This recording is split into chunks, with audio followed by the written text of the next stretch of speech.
Bienvenue sur notre chaîne d'actualité du PSG. Chaque jour, nous vous livrons des informations brûlantes et des analyses pointues sur l'équipe parisienne. Ici, aucun détail ne vous échappe. Transfert, blessures, match décisif. On vous tient informé à chaque instant. Mercato hivernal, 3 départs prévus et une surprise. Le PSG prépare un hiver mouvementé. Luis Campos et la direction s'activent pour alléger l'effectif de plusieurs éléments devenus indésirables. Parmi les partants potentiels, le jeune Seny Mayulu pourrait surprendre tout le monde en quittant temporairement le club. Après un été marqué par de nombreux départs, les dirigeants parisiens sont résolus à poursuivre leur « grand ménage » en janvier. Bien que certains mouvements soient attendus, le dossier de Milan Skriniar reste complexe. Malgré quelques apparitions en Ligue 1, son profil n'a pas convaincu Luis Enrique. Et côté attaque, Randal Kolo Muani, apprécié en équipe de France, pourrait lui aussi être transféré. Plusieurs clubs de Premier League suivent ce dossier avec intérêt, notamment Aston Villa. Mayulu en prêt? La décision qui étonne. À la surprise générale, Seny Mayulu, titulaire et buteur contre Strasbourg, pourrait quitter le PSG en prêt. Strasbourg, Lille, Nice et même la Lazio sont sur les rangs pour accueillir ce jeune talent en pleine ascension. Une décision étonnante, surtout quand on sait que Mayulu a démontré son impact dans un secteur où Vitinha et Zaïre Emery peinent cette saison. Luis Enrique, pourtant fervent défenseur de la formation des jeunes, pourrait cependant donner son feu vert à un prêt pour permettre à Mayulu de gagner en expérience. Affaire à suivre dans les semaines à venir. Luis Enrique et le mercato. Un pari sur la stabilité. Depuis son arrivée au PSG, Luis Enrique s'est démarqué par une approche pragmatique et réfléchie vis-à-vis du mercato, visant à bâtir un groupe soudé et polyvalent plutôt que d'investir dans des transferts massifs.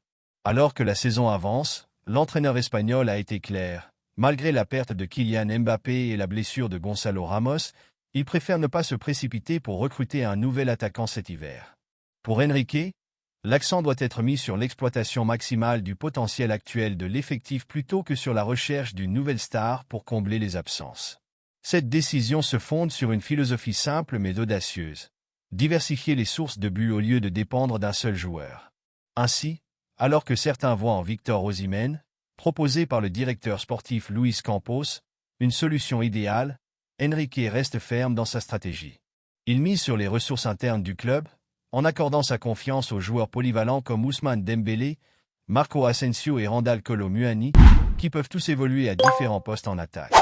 Son objectif est de consolider la dynamique collective et de renforcer la cohésion de l'équipe sans l'influence d'un transfert de dernière minute.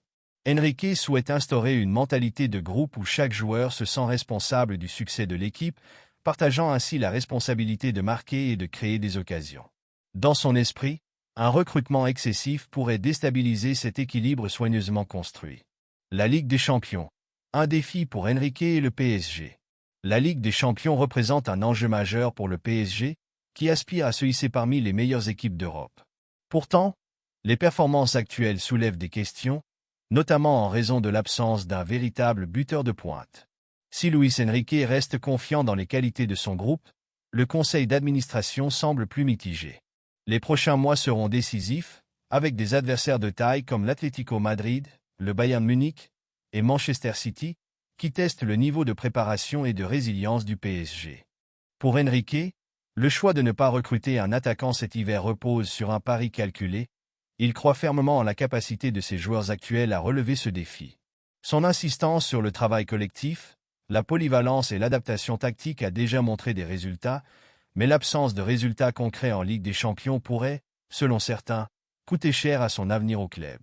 La pression monte donc pour Enrique, qui devra prouver que son approche non conformiste est capable de produire des résultats de haut niveau. Une confiance dans le groupe actuel.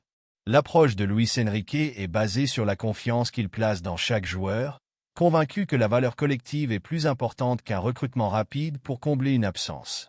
Dans cette optique, Enrique préfère renforcer l'adaptabilité de ses joueurs et tirer parti de leur capacité à jouer à plusieurs postes.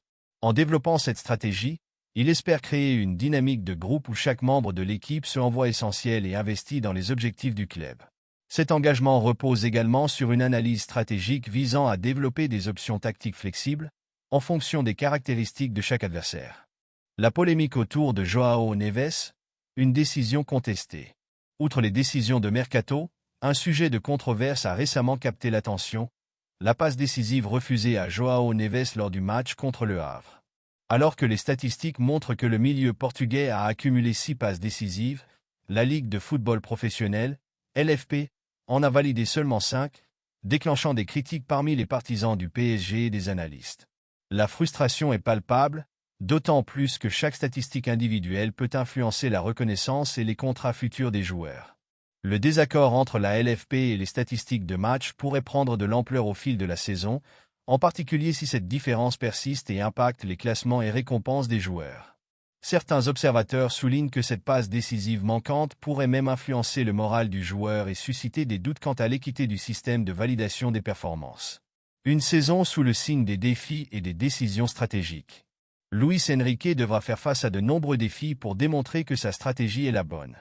D'une part, il doit concilier la pression de la Ligue des Champions avec sa philosophie de renforcement interne. D'autre part, il doit maintenir la motivation et la cohésion de son groupe dans un environnement où chaque décision est scrutée. En refusant le recrutement immédiat de Victor Osimhen ou d'autres buteurs potentiels, Enrique envoie un message fort. Il croit en ses joueurs actuels et en leur capacité à se dépasser pour atteindre les objectifs du club. Enfin, l'affaire de la passe décisive de João Neves souligne l'importance que chaque détail peut avoir dans la gestion d'une équipe d'élite. Pour Enrique, ces décisions marginales sont des rappels constants de la pression et des attentes inhérentes au PSG. Une saison réussie dépendra non seulement de sa capacité à diriger ses joueurs sur le terrain, mais aussi de sa résilience face aux controverses extérieures et à la pression croissante des médias et des fans. Luis Enrique s'engage dans une saison à haut risque, mais son approche pourrait bien définir un nouveau modèle de gestion pour le PSG.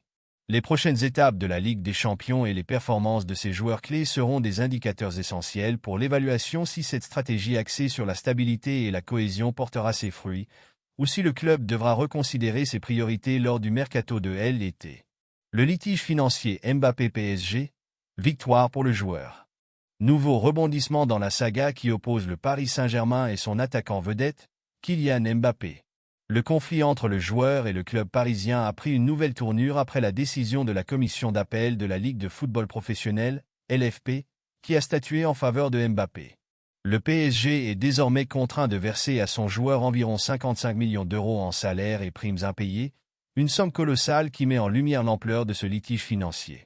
Bien que le PSG ait encore la possibilité de contester cette décision en se tournant vers d'autres instances, cette première étape marque un coup dur pour le club de la capitale et un moment décisif pour Mbappé dans sa quête de reconnaissance et de respect de ses droits contractuels. La tension entre Mbappé et le PSG est loin d'être nouvelle, mais cette décision de la LFP vient ajouter de l'huile sur le feu dans un contexte déjà électrique. Depuis plusieurs mois, les rumeurs et les tensions autour de l'avenir de Mbappé au PSG se sont intensifiées, alimentées par des désaccords financiers mais aussi stratégiques concernant la vision du club et le rôle de Mbappé dans celui-ci.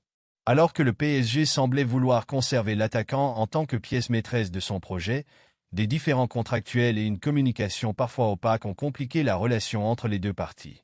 Cette décision de la LFP pourrait donc être vue non seulement comme une victoire financière pour Mbappé, mais aussi comme un signal de son poids dans les négociations. En obtenant gain de cause sur cette question, il montre qu'il n'hésitera pas à faire valoir ses droits jusqu'au combat, quitte à s'opposer frontalement à la direction du club. Pour le PSG, cette judiciaire pourrait avoir des conséquences importantes. D'abord, le montant des salaires et des primes impayées représente une charge financière significative. Dans un contexte où les clubs européens doivent composer avec des règles strictes de fair-play financier, une telle somme peut affecter les marges de manœuvre du PSG sur le marché des transferts ou dans la gestion des salaires de l'ensemble de l'effectif. Par ailleurs, le fait que cette décision intervienne publiquement pourrait fragiliser la position du PSG dans ses négociations avec d'autres joueurs ou partenaires commerciaux, en révélant des tensions internes et une possible difficulté à honorer ses engagements. Si le PSG décide de faire appel de cette décision, le feuilleton pourrait bien se prolonger dans les tribunaux, attirant encore plus d'attention médiatique et intensifiant la pression sur les deux camps. Il n'est pas exclusif que cette affaire soit portée devant des instances juridiques supérieures, comme le tribunal arbitral du sport, TAS, ou d'autres juridictions spécialisées, si le PSG souhaite absolument contester le verdict. Une escalade judiciaire pourrait entraîner des mois, voire des années de bataille juridique, durant lesquelles la relation entre le joueur et le club pourrait encore se dégrader. L'enjeu pour Mbappé est également stratégique. En sélectionnant de s'engager dans un bras de fer avec le PSG, il envoie un message clair sur son exigence de transparence et de respect des accords. Cela pourrait aussi jouer en sa faveur si d'autres clubs européens, qui le surveillent de près, y voient la marque d'un joueur capable de défendre ses droits. Sa détermination à obtenir ce qui lui revient pourrait bien renforcer son aura de champion et attirer encore davantage l'intérêt des clubs prêts à faire de lui leur leader incontesté. Fabian Ruiz, de la Rora à la grisaille parisienne. Si le cas de Mbappé cristallise les tensions financières et contractuelles, celui de Fabian Ruiz pose un tout autre problème. Depuis son arrivée à Paris, Fabian Ruiz a eu du mal à s'imposer et à retrouver le niveau qu'il affiche en sélection espagnole. Après un Euro exceptionnel sous les couleurs de la Rora, où il a brillant par sa vision du jeu, ses passes précises et son efficacité, les supporters parisiens avaient placé de grands espoirs en lui. Toutefois, les attentes ont rapidement laissé place à la frustration. Sur le terrain, Fabian Ruiz semble souvent en difficulté, peinant à trouver ses marques au sein du dispositif parisien et à faire preuve de la même créativité qu'en sélection. Ce décalage entre ses performances internationales et ses prestations en club intrigue et suscite de nombreuses interrogations. L'adaptation de Fabian Ruiz au PSG a été rendue difficile par plusieurs facteurs. D'abord, le style de jeu du PSG, qui repose beaucoup sur les individualités, n'offre peut-être pas le même cadre structuré que celui de la sélection espagnole. Sous les ordres de Luis Enrique, le jeu de la Rora favorise les échanges rapides, le contrôle du ballon et la construction patiente, des éléments dans lesquels Ruiz excelle.